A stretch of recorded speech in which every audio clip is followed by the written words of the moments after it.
Hey, it's Tuesday, September 24th. I'm Adam Walsh. This is The Signal.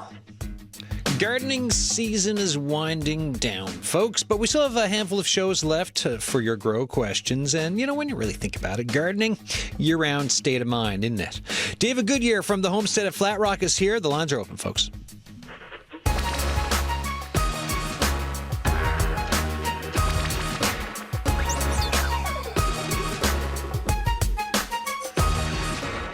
And I know if you're looking at your smartphone, or if you still have a watch, or if there's a clock near you, you're probably like, hey, this is early. And it is early. And there's some gremlins in the system, so we're going to try to work those out so you can have the news in an hour, well, for 58 minutes from now, as normal. Until then, you're stuck with me, but you'd be stuck with me anyways, and David Goodyear. So, folks, it's gardening day. The lines are 709-722-7111, 1-800-563-8255. You can text us, 709-327-8206, or emails, thesignal@cbc.ca, right? So it's, like I said, gardening day. This is a day where you can talk about the progress you've made this season. You can talk about your harvest. You can ask for tips. You can talk about what's not been working, or we can look to put things to bed and also planning for spring. So there's a lot to go over in all of that. How you doing? I'm doing good. Yeah, it's been a good season, but like all seasons, there's a lot to pack into a very short amount of time. Give us the overview of the season for you at the Homestead of Flatrock. It's been pretty busy. I mean, every year, we have our annual crops. Yeah. So it's the standard kind of culturally appropriate things that we grow, which are, potatoes and carrots and stuff for storage. Monitoring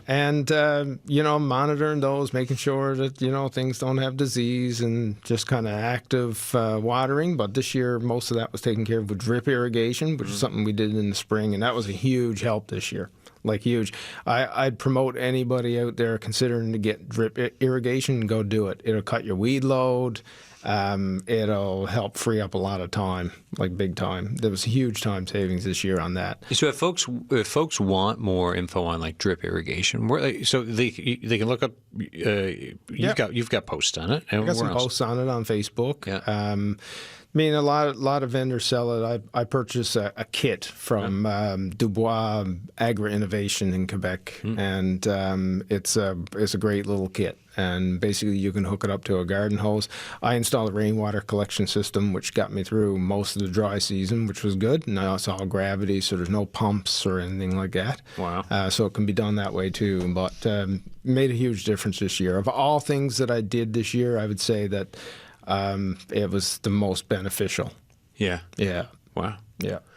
And you talked about like the Newfoundland Labrador cultural crops of the potatoes and the carrots and the cabbages and the turnip Well, the rutabagas. The rutabagas, right. Technically, I did grow turnips too. Actual turnip. Actual turnips.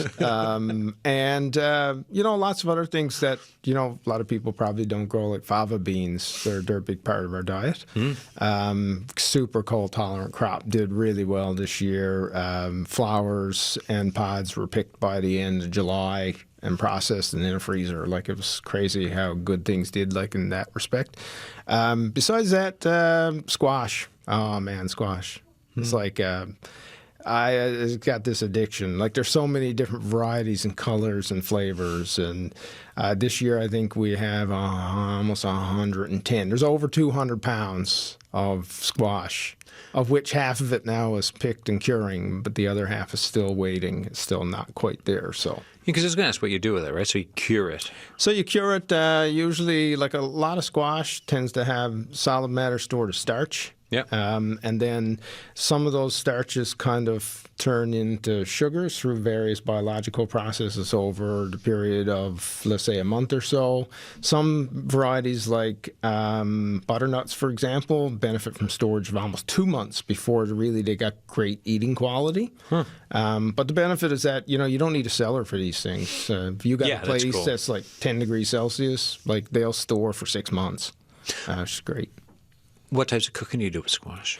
Oh, we do. I tell you, my favorite, honestly, is just to take them, cut them in half, roast them kind of, the cut side down in some olive oil with a little bit of garlic, sprinkle some nuts and some kind of berries and stuff on them in the end, and I could just eat that for supper.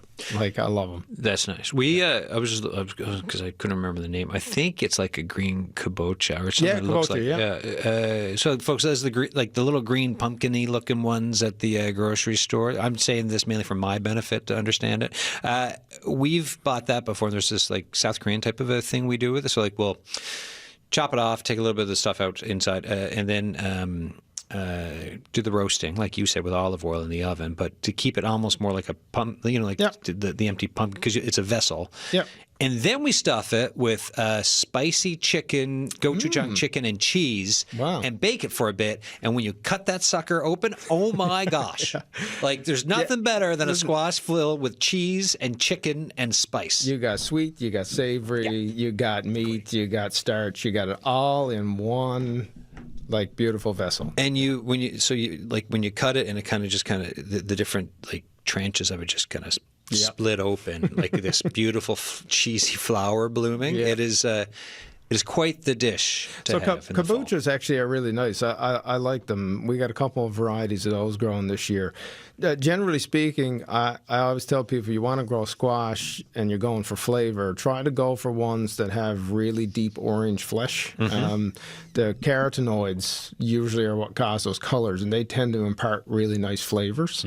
And the sweetness, if you're going for sweetness, like the sweetness and those flavors tend to mask some of the off flavors that squash can have. So the kabochas are good like that.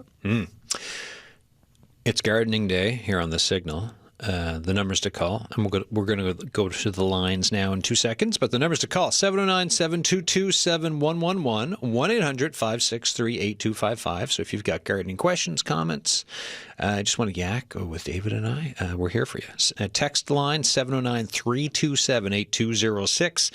Emails thesignal@cbc.ca. Loads of room in the queue, but we've got one person on the line. Neil's on the line from Carbonear. How you doing? Oh, hello, Neil. Hi, Neil. Are you still there? We're going to check with Neil. Could be those gremlins in the system still. Who knows? That being said, folks, if you want to give us a call, email, text, all the lines are open. Yeah, so we're talking about squash. What else has been, because, you also have your greenhouse, which takes you through the year. There's lots of stuff you're doing, so. Yeah, so like the greenhouse now, we're finishing off the rest of our ripened tomatoes. So our greenhouse ripens all of our tomatoes. We hardly ever had to pick any green ones. Other than that, I just get to the point where I'm just like, I'm done with tomatoes, and I hack the plants down. So most of my greenhouse now is empty and is getting ready. I'm stocking stuff up for winter. So I got my winter seedlings started.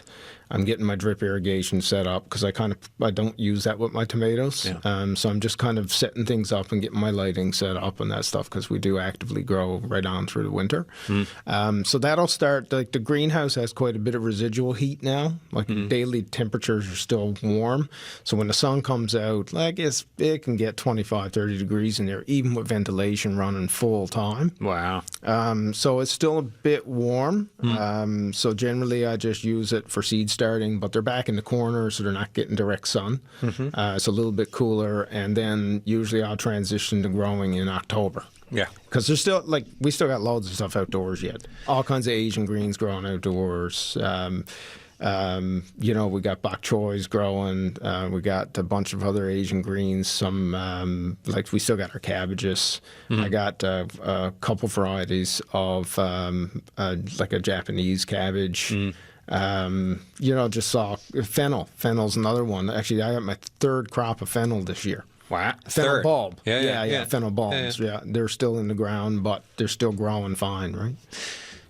So this time of year, when you're talking about bok choy, your fennel conversation we're having, some of the cabbage and stuff, is it like we're moving towards frost and everything else? Temperatures have dipped overnight. Are you row covering these things, or what's going on? Or are they just hardy enough to be fine? Yeah, right yet it's not that much of a worry anyway. Yeah, because we still haven't. Normally, the last frost date in like in Flatrock, from my experience, or first frost date, however you want to look at it, is typically around the 8th to 9th of October. So we still got, quite a few weeks of growing temperatures before I got to worry about that anyway. Cool. Luckily, a lot of the stuff that's in the ground now is pretty like light frost tolerant. Yeah. Even the fennel will do probably okay. But slowly now we'll start pulling some things, and like the fennel, I'll likely do some sort of lacto fermentation to preserve it. Because I find like if you blanch it and freeze it, it just doesn't freeze that well. But lacto fermentation works really well on it. Like you can make it's almost like sauerkraut, only using fennel rather than cabbage. That's great. So you could use it for slaws. It still has a crunch to it, but it has a nice like a sourness to it, right? That's really delicious. So, yeah. Well, and that's the part about like when you're fermenting vegetables, it's the keeping the crunch that is, as opposed to other ways where you just lose it, right? Yeah, and there's some vegetables that work really well for that. There's some vegetables that don't, and you really need to monitor them. Like cucumbers for, let's say, dill pickles. Like there's a fine line there. If you overstep that line, they just go to mush. Yeah. But things like fennel, and I find cabbage, radishes, they tend to take on the sourness, but if you fermented them for an extra few days beyond, let's say, what the recipe says, they would still end up being pretty crunchy, and you wouldn't have to worry about it. So some vegetables are more, I feel, forgiving than others, right? Folks, I will say, Neil Grady and Carboneer, we will be calling you back shortly. Those gremlins are still, they got the gremlin sticks out in the system, trying to knock them out of there, but the phone lines are not cooperating with us at the moment. So, folks, give us it. I will let you know when they do. The signal at cbc.ca, and the text line is still open for comments, questions. You can send us your pics. Tell us about how your season was. 709-327-8206 for texts. The signal at cbc.ca for your emails. David Goodyear's here from the Homestead at Flatrock. I'm going to be going to South Korea on a trip soon enough, and it's the land of fermentation and for vegetables. So like it is, and a lot of so different good. types of fermentation, not just lacto. Like they do a lot of interesting stuff. Yeah. Last time I was there, I had fermented skate. Oh, interesting. Which was maybe a bit wild. Yeah. And I know this is, it's a grow conversation, but just while we're on the topic of food, there's a subtle ammonia taste when you eat it. Yeah. That's not surprising. Yeah. I mean, there are some cultures that ferment these types of meats, and they do it for various reasons. I know, like I think it's maybe in Greenland or Iceland, there's a dish called, I think it's called harl. Is that the shark one? Yeah, it's the shark one, and the meat generally is actually poisonous. It's actually it can make you really really sick if you eat it fresh. Yeah. So it's fermented, and I think that like in the old days, a long time ago, people somehow determined that, listen, if we bury this thing like in a bog, right, for like 6 months, we can now eat it. Yeah. Right? I don't know who decided they were going to do that. But, or the trial by error to get there, but they got it there. They did. And it's impressive. Yeah. I love the range of trying different types of, whether it's fermented or other foods, like the whole range for me in flavor. Like we were saying before the show started, you and I were chatting just about what you can grow in the range of flavors, because I was talking about the fact that my wife grew perilla leaves this year, right, from seed, and grew them outside in little bucket things that we had on our patio, and they were great. So we used them for, like, it's this like bitter type of a leaf. It's in the shiso family for Japanese. It's in the mint family, also similar to Japanese shiso for folks who know about it. But it augmented our salads through the summer. We did some Korean barbecue with it too. And what's the color? It's like so. There's a purplish one, and this one, these are green. So there's two types, and we grew the green one, and by the royal we. Right. My wife did most of that work, but it was just really really nice. Cool. Yeah. So. I got garlic on my brain because, I know my folks are about to plant some garlic. It's about that time. Right? We're getting there. Yeah, we're getting there. Now, I saw a post of yours about, let me see, where's the garlic post? No, blackberries, permaculture, last garden workshop. Ah, here it is. It's almost garlic planting time. Quick way to get cloves off. You have a large amount of garlic to plant. Is to whack and unwrap your bulbs. Yeah. Go into detail on this if you can. Yeah, I mean, it looks destructive because it is, because you're banging it. Right? So essentially, treat your garlic bulb like a chocolate orange Christmas time? Basically, I tell you, it's interesting. About probably 6 years ago when I started growing garlic, I was watching a video from a guy that I learned some details about growing garlic, and he showed this because, like, in their context, they're planting maybe 40 or 50,000 garlic a year, and everything was done by hand. So, like, there was no machines to peel apart the cloves. So they were showing how quickly they could do it, and in essence, you almost hold this bulb like you need a long stalk left on it. Okay. So when you're prepping your garlic and cutting it down to get it ready for your seed, just make sure that you leave at least kind of 2 inches of stalk on the bulb, and you hold it like a baseball, and you wrap that stalk against, because it's a hard neck on it. That's why it's called hard neck. And it actually pops the basal plate on the bottom, and the cloves just come free. And like for me, my own garden, probably only 150 to 200 bulbs of garlic.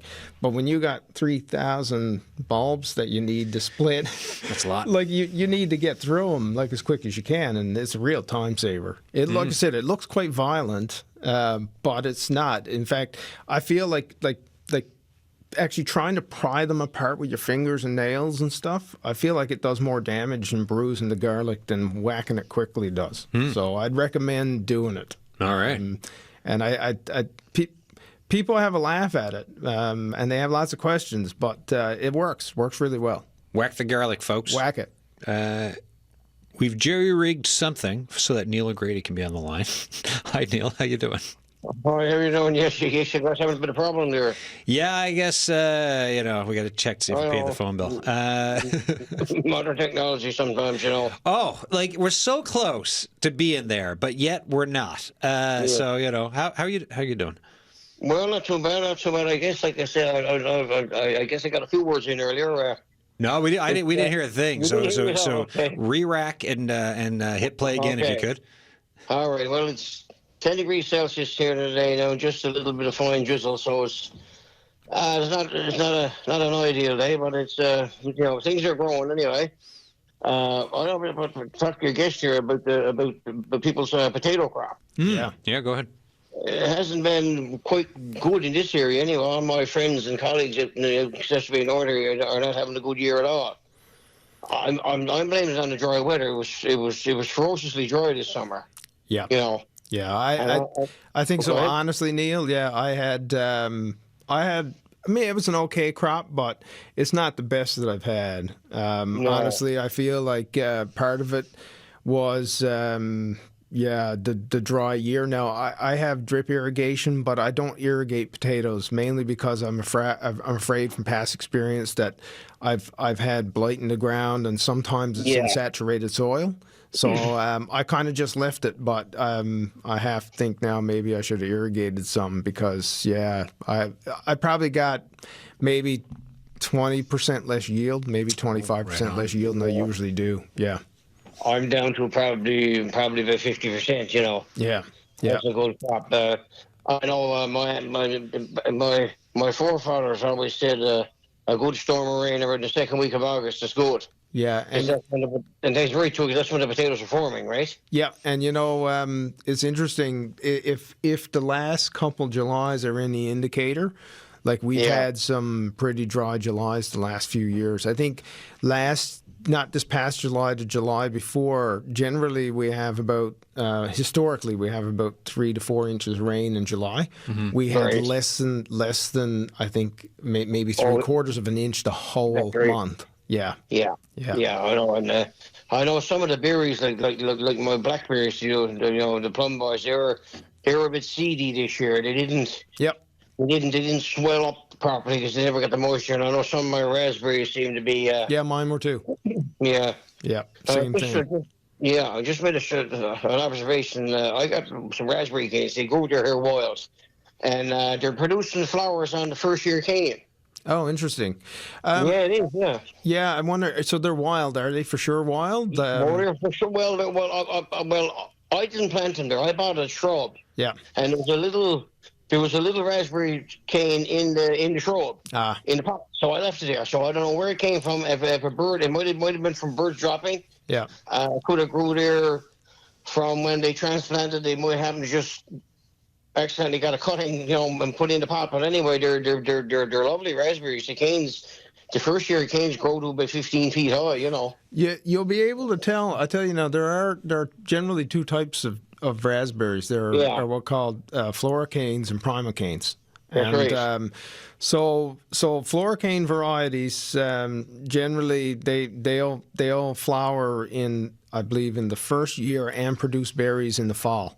And then, but that cane won't die over the winter. So what happens if you prune that cane back so far, the cane will produce fruit again in the summer. So they're also called everbearing. But the primocane varieties that are typically wild here, they produce basically berries on canes that formed last year. They don't flower twice. So it makes me think that that's not a wild raspberry. It's a raspberry maybe that was imported. Yeah. Imported, but you don't have any success with the berries on the first year canes, right? Yeah. I mean, it's just I guess the season's just not long enough, right? It's just not. It's not long enough. It doesn't start early enough, and it doesn't end late enough. Yeah. Well, I mean, I pruned those off last year, and those canes produced fruit the second year. They didn't die back, right? Yeah. So they're likely that kind, right? Which is they call everbearing, right? Which is everbearing, but this is pretty interesting because a lot of the old people out here, like they've never seen it before, And I know I'm aware of it. And we had a couple of more months of summer, which would be great, but we might get berries on those, right? Well, luckily, I think that in the next season, you should get flowers pretty quick where the canes are already mature. So I get a feeling that. I do. Yeah.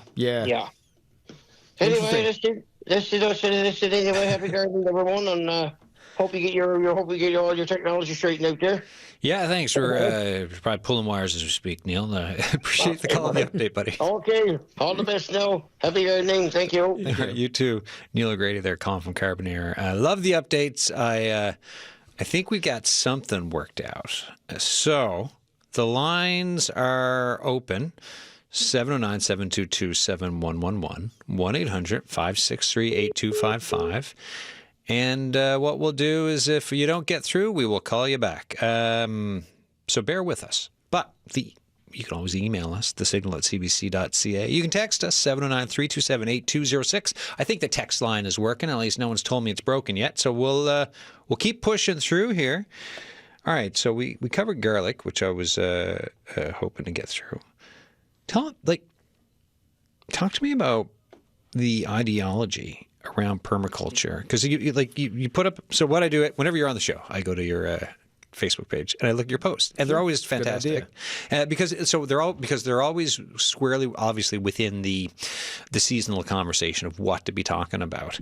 And then I saw this one. You talked about the permaculture ideology based on 12 tenets: our house, garden, food, forest, livestock, energy, water capture systems, design around it. But just go into your thoughts on what it gives folks and why it's such for you, an important thing to go into. It's, it's an ideology, a set of rules that you can kind of make decisions around.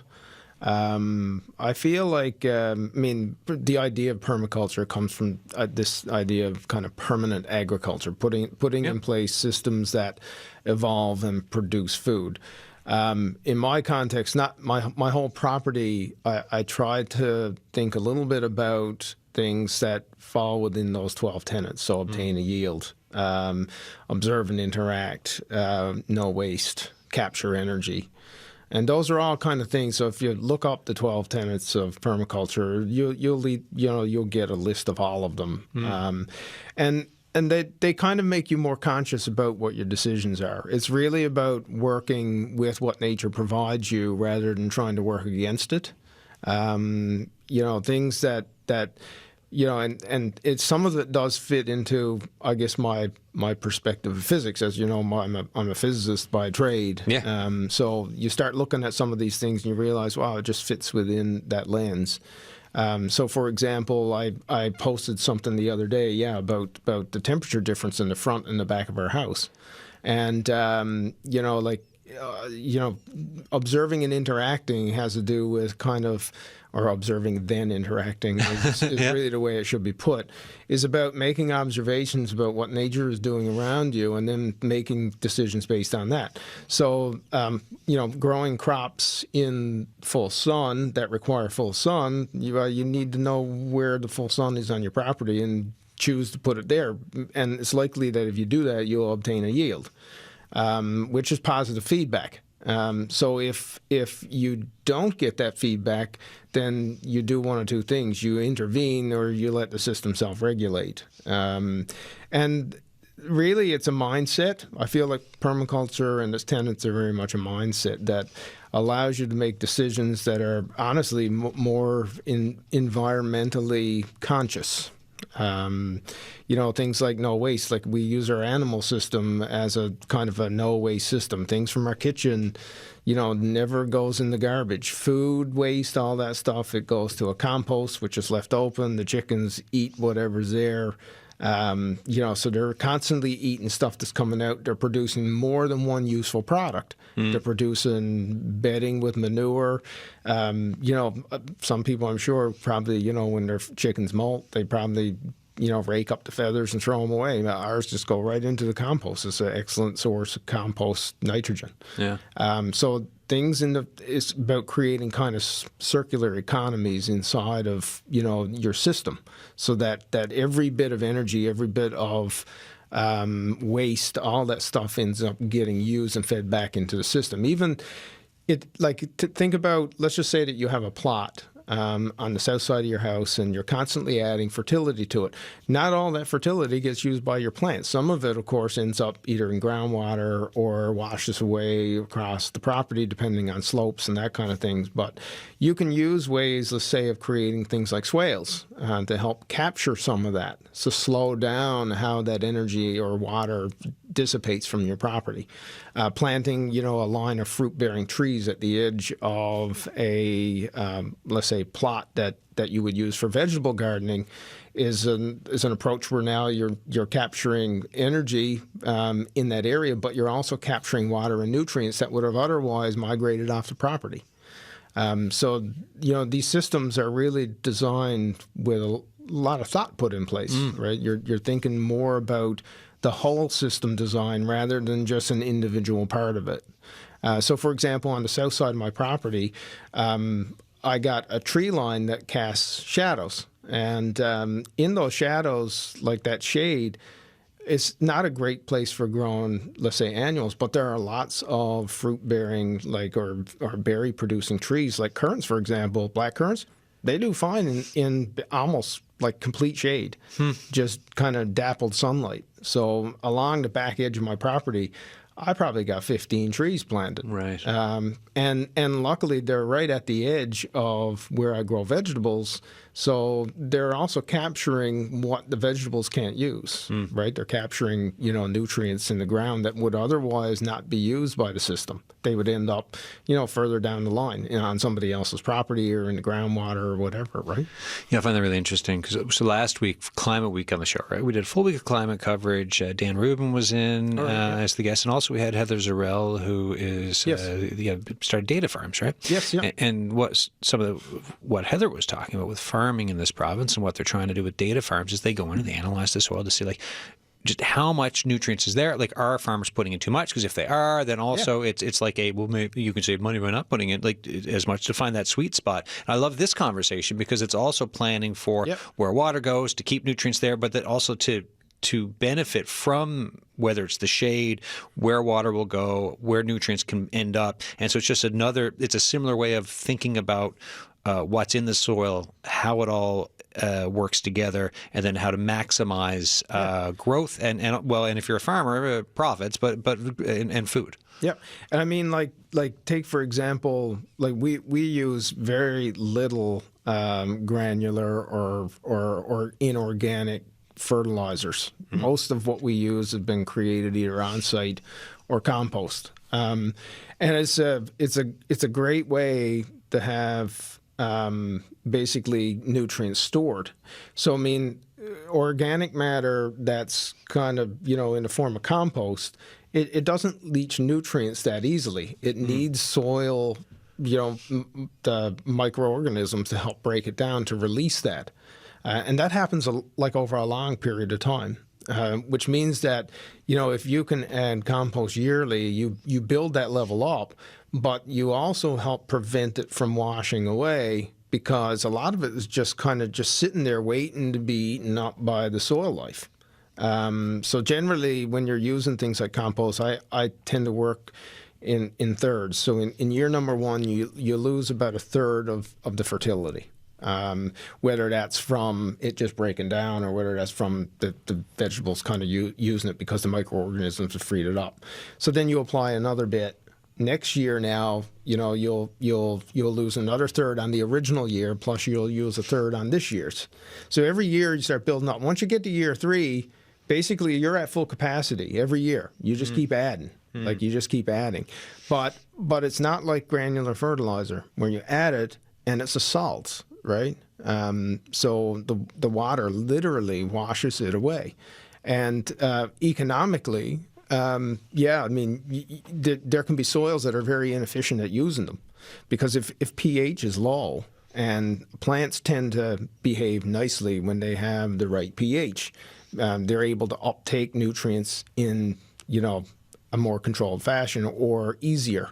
So, for example, nitrogen uptake is much easier for plants when they're actually growing in soil that has the right pH.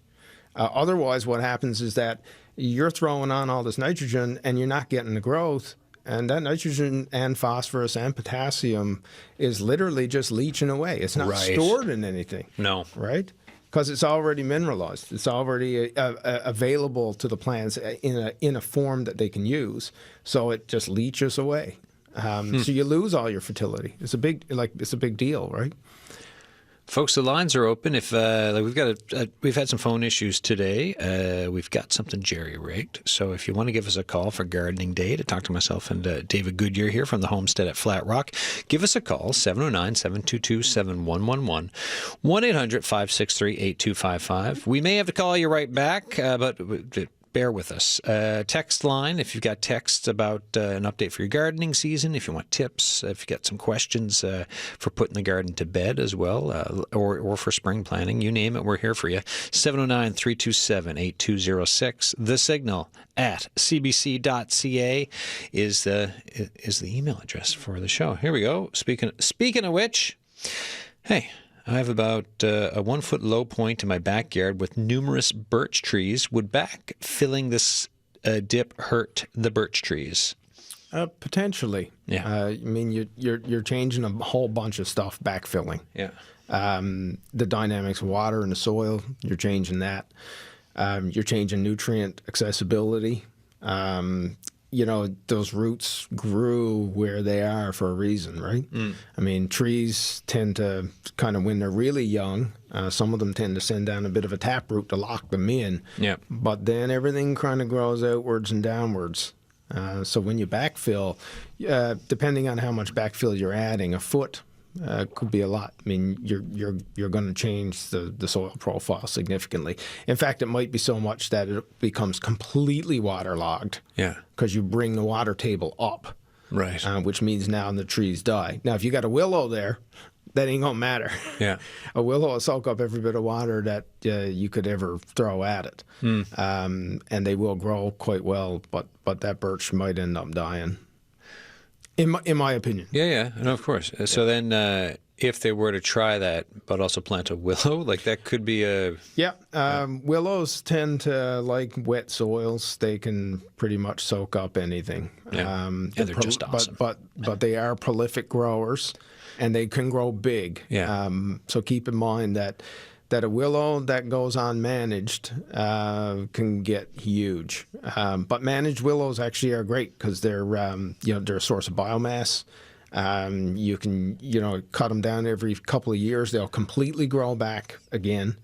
So they do have their benefits depending on what you want to use them for. You just need to think about, do I just want a tree? Yep. Or maybe I can use the tree as a resource, a renewable resource on your property. Right, great food for thought there. We've got a text in. Hi, my name is Yvonne. I love your show. Thanks, Yvonne. Thanks for all the help I get from it. I'm texting from CBS. I have a question about rhododendrons. I have 3 in pots, not yet planted out. And this time, is it still safe to plant out, or should I bury their pots for the winter? Happy gardening. Yeah, I mean, I feel like from my experience in Flatrock, that fall planting of trees like late in the season it doesn't work that well. I know that there are places where, like you could go on, like let's say Whiffle Tree, a bunch of the fruit producing tree places, and you can buy bare root trees to plant in the fall. I haven't had much luck. I find that it just doesn't work well. Now, what I have done is what she's proposing, which is basically those trees are pretty winter hardy. As long as the pot itself has some holes in the bottom of it, I've literally just dug a hole, and as long as I know that the gravel around, dirt around it is self-draining and it doesn't hold water, I've just stuck the pot down in the hole, covered the whole thing back over with mulch, and I've just waited till spring.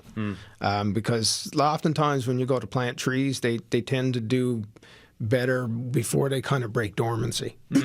Now I know that rhododendrons are evergreen, but they don't do much growing in the winter. Like they're still pretty dormant. So I would wait to transplant in the spring so you can kind of get them out of the pot, work the roots open a bit, and then pop them down in the hole, bury them in, and have it said and done in the spring. Yeah, and then when it comes to doing that, if you need tips on that, Yvonne, just get in touch with us on the show for just to rework, to re-talk and talk again about everything you're saying there, David, about getting the roots out, having the hole prepared before time, and just the whole system there. Yeah. Excellent. Thanks for that text. Folks, if you would like to text us like Yvonne did, the text line is 709-327-8206. Email's thesignal@cbc.ca. And if you want to call us, like I said, we've been dealing with some phone issues, but we got Neil O'Grady on earlier, so if we can get Neil on, we'll get you on at some point. 709-722-7111, 1-800-563-8255. It is a gardening day here on The Signal, and David Goodyear is my guest from the Homestead at Flatrock. Yes, I wanted to work through the permaculture bit. We talked about garlic. You've got it's your last home garden workshop coming up. What are you going to be talking about for that? That's been a pretty successful. We've had a pretty successful season on the workshops. We started offering workshops early in the spring. We do a water harvesting workshop. We also do a pruning workshop, which was completely filled. We're actually going to do 2 next spring. Oh, right. Yeah, because there were that many people at it. And then we introduced the Productive Home Garden Workshop. We felt that there was a bit of an opening to teach people how to build stuff and build food in your backyard. Yeah. Right. And it was well taken. Like we feel like we did well. Like a lot of people came to it. But basically, we cover off from we have 3 workshops. Simply labeled part 1, 2, and 3. But you don't need to write haikus around them. That's fine. But they're really focused at in the spring. It's about your spring planting, getting your beds ready.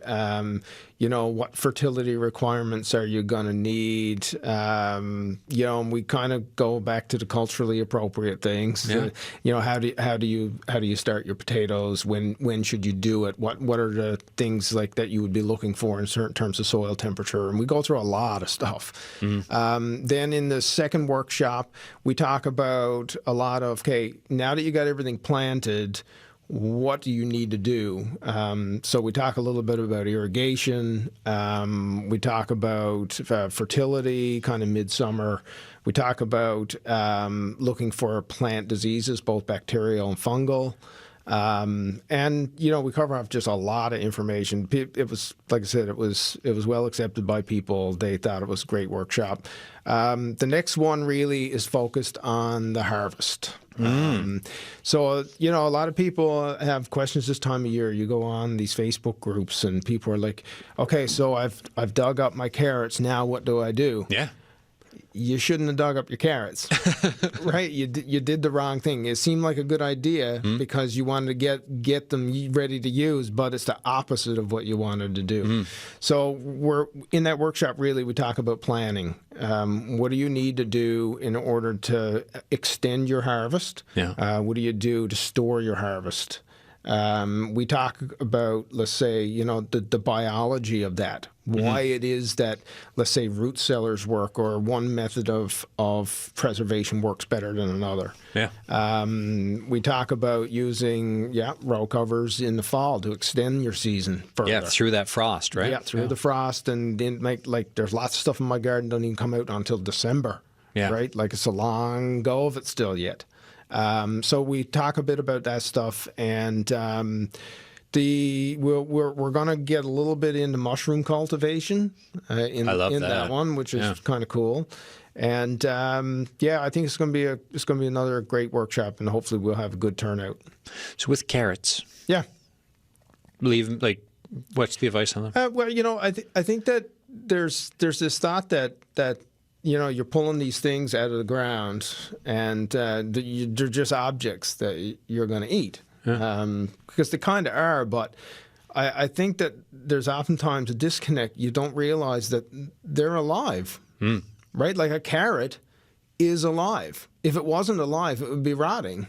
It's a living part of an organism. And the key is, with a lot of these storage methodologies, is to look at what are the requirements in order for that thing to stay alive.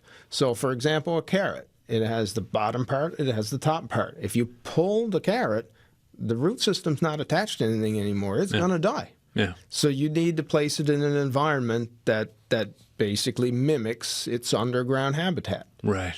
So it needs to have a source of humidity, a source of moisture. It needs to have cool temperatures in order for it to remain viable through winter. That's where things like root cellaring comes in. Right. Potatoes have a little bit of different requirements, but it's because they got these nice skins on them that help kind of prevent transpiration of moisture. Right. But they still need to be kept cool in order for them to keep from sprouting and to go rubbery and gross. But they're still alive. I mean, they're alive. Right? Yeah, everything you're describing, though, it's some of the vegetables that I found the other day that we keep downstairs. There was a bag of carrot mush and potatoes with growths, growing. And I was like, oh.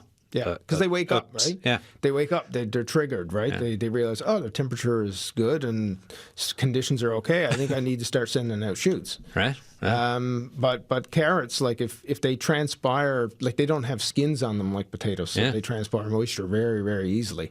So within a day or so, your crunchy carrots that you pulled out of the ground are now limp, and there's no way to fix it. No. Not really. I mean, you could introduce some dampness again that might help in the crisper in your refrigerator. But for the most part, once that process starts, this is kind of a bit of a done deal. So keep the carrots in the ground. Yeah. And like when... Carrots, I don't even harvest carrots until the end of November. Okay, wow. Okay. They can stay in the ground. In fact, right now, like if you taste the carrot, you're like, okay, it tastes okay.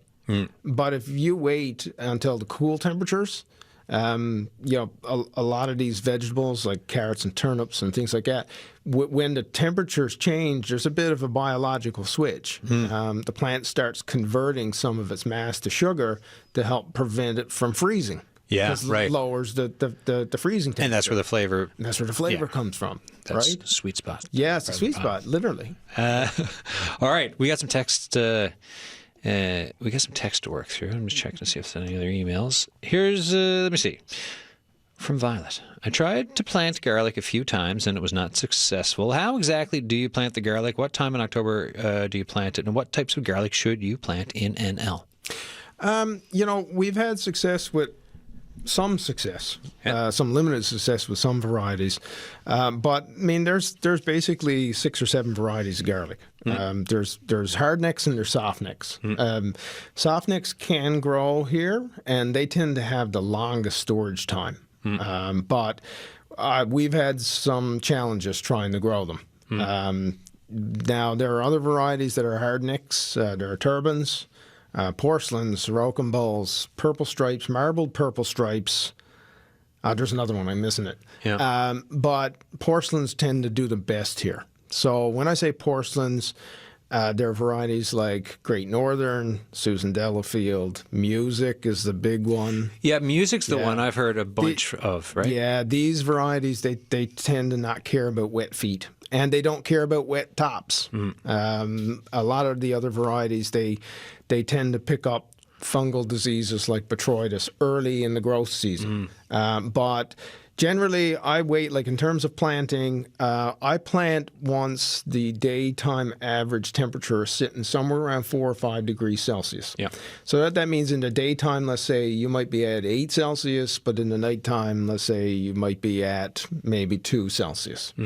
And really, it's about getting your garlic cloves in the ground, you know, with the root base at about kind of 3.5 inches deep, so that the temperature is high enough that it wants to actually wake up. Because after the drying process, it's just dormant, it's just sitting there. And as much as it doesn't look like it's alive, it's totally alive. It just needs the right conditions. So you put it in the ground. Moisture, temperature, those things wake it up. It needs to form roots. And the reason why it needs to form roots is that here in Newfoundland, we have a lot of frost, right? And cycling back and forth. And it tends to want to push cloves up out of the ground. So the roots tend to anchor it. So if you can get it in the ground when the average temperature is somewhere around 5 degrees, it gives it basically a month for it to grow roots. You won't see that green top. No. And another way, of course, to decrease that frost effect of heaving is to add mulch. So people think it's about keeping the temperature of the ground high, but it has nothing to do with that. These plants are completely cold hardy. I mean, I got stuff that wasn't mulched last year that probably hit maybe minus 15, and they're fine. But really, it's about stopping that frost heaving, right? So that it doesn't push those cloves out of the ground, right? Besides that, fertility. I mean, it's a bulbing plant, but it needs nitrogen. So generally, if you're talking about using, organic inputs, I would talk about using, kelp bone meal, and those would be 2 good ones. If you're talking about using fertilizer, like granular stuff, 6-12-12 is kind of the way that I would go with garlic. So when do you add this fertilizer in? So bed prep, generally with granular, you kind of need to work it in. Now, in my context, I'm no-till. So what I do is when I plant cloves in my own garden, I literally punch a hole, I drop bone meal in the hole, like you were going to plant any type of bulb, like tulips and those kind of bulbs. And then I literally drop the clove in the hole, bury it back over, and we're said and done. And then where would kelp come into the equation? So the kelp, so you can get kelp meal. Yeah. That you could do the same thing with, drop it in the hull, or you can spread it. You can make kelp tea, drenched ground in it. It's usually a good source of some nitrogen, but a good boost of potassium. Yeah. And it has lots of micronutrients in it. But you can use these things more kind of in a no-till context. If you're super lazy like me, what if you just toss it on top? Does that do anything?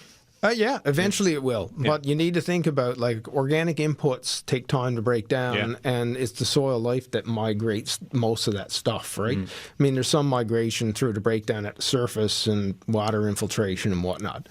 But really, like, if you're doing that every year, eventually by the time you get to 2 or 3 years, you're building that up, right, yearly.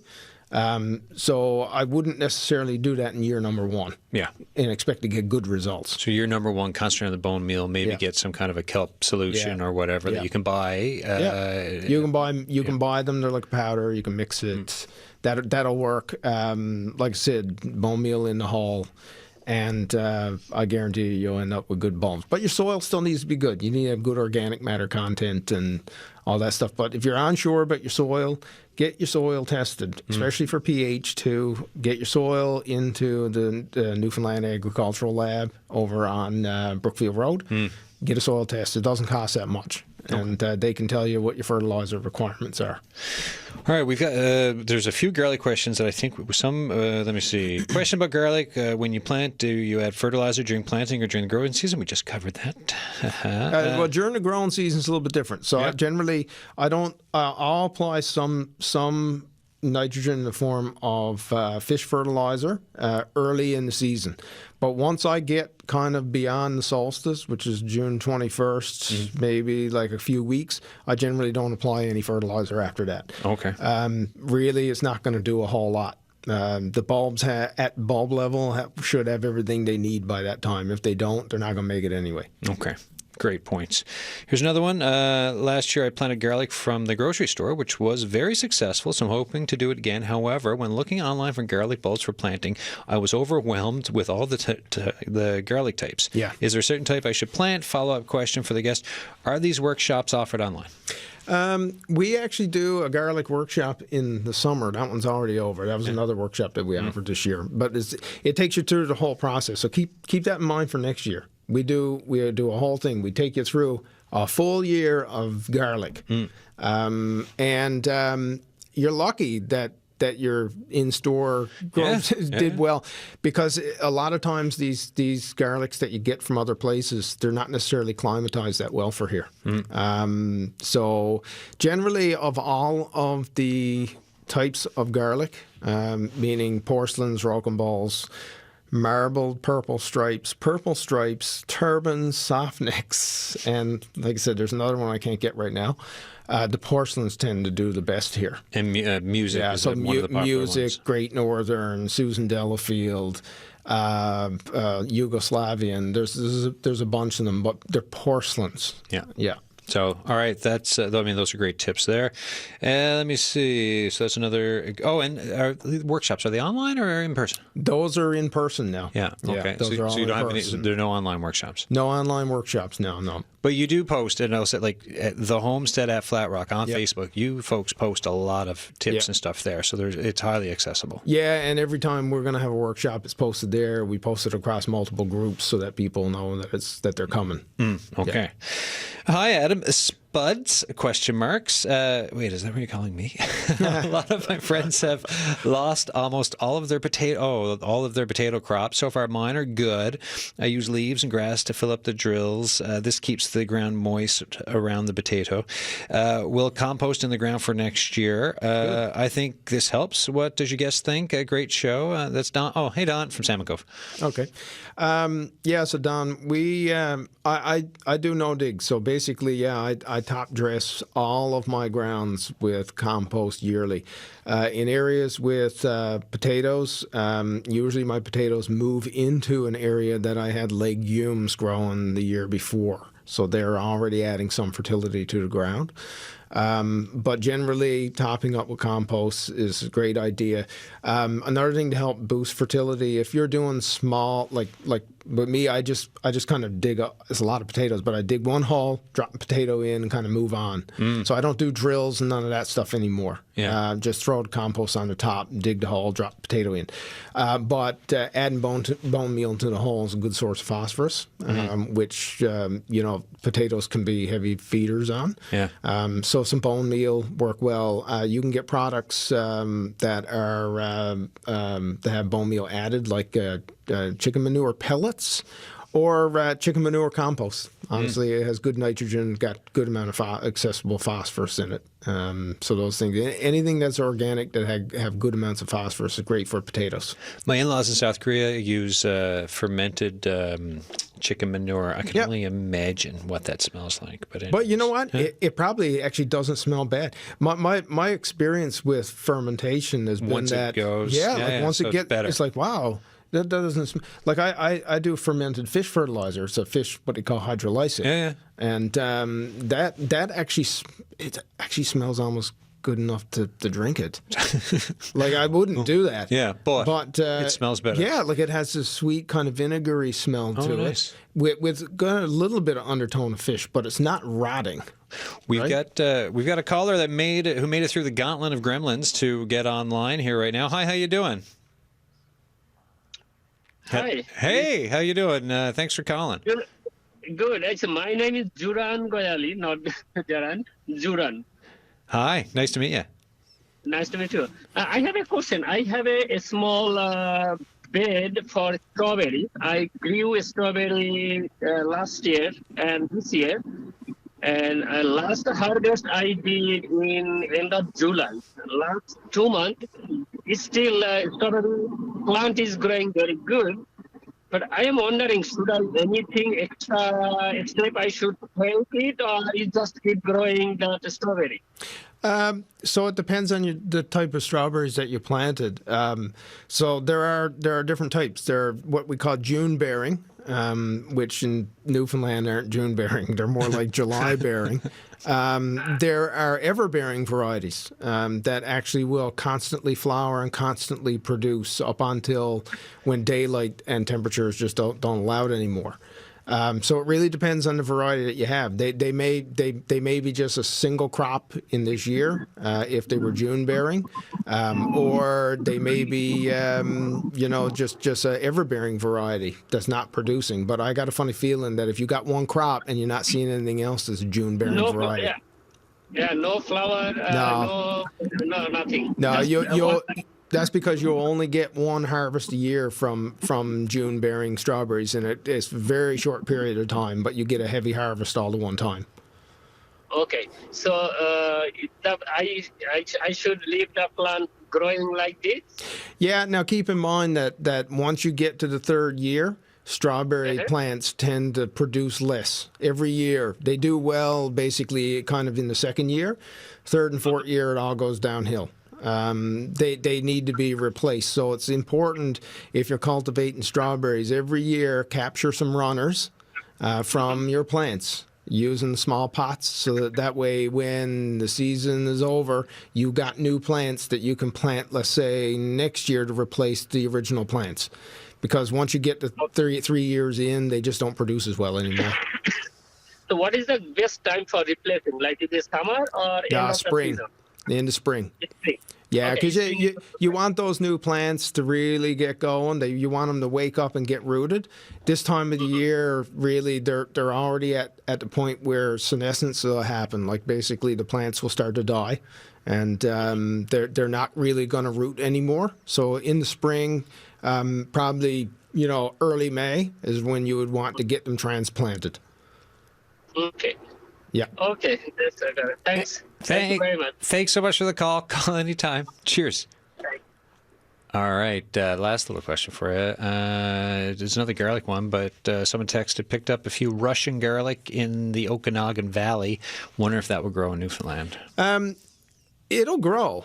The thing that you need to keep in mind with garlic is that, a lot 20 seconds. Yeah, a lot of times they need to be climatized. Yeah. So you may get some bulbs that'll do really well and some that won't. So what you need to do is cull the ones next year, use them for culinary that don't do well, keep the ones back that did well. Okay. And every year keep doing that. And last question, 10 seconds. 5-year-old Alberta spruce seems to be dying from the inside out. I mean, hey, needles turning brown and dropping off. Yeah. So you know what? There's so many fungal diseases. Yeah. And some trees just don't do well here. Black spruce, on the other hand, you know what? Slow grower, but it does well. Looks like tree replacement time. Yeah.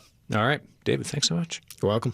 David Goodyear there, folks. That's it for another gardening show. We're going to go through to the end of October, and then that'll be it for the grow season until next year. So we still have a few shows left. Tomorrow, we are talking about homeschooling, the landscape, the benefits, and the challenges. Parents, are you homeschooling your kids? Do you have questions about homeschooling? Get in touch tomorrow on The Signal. The lines will be open.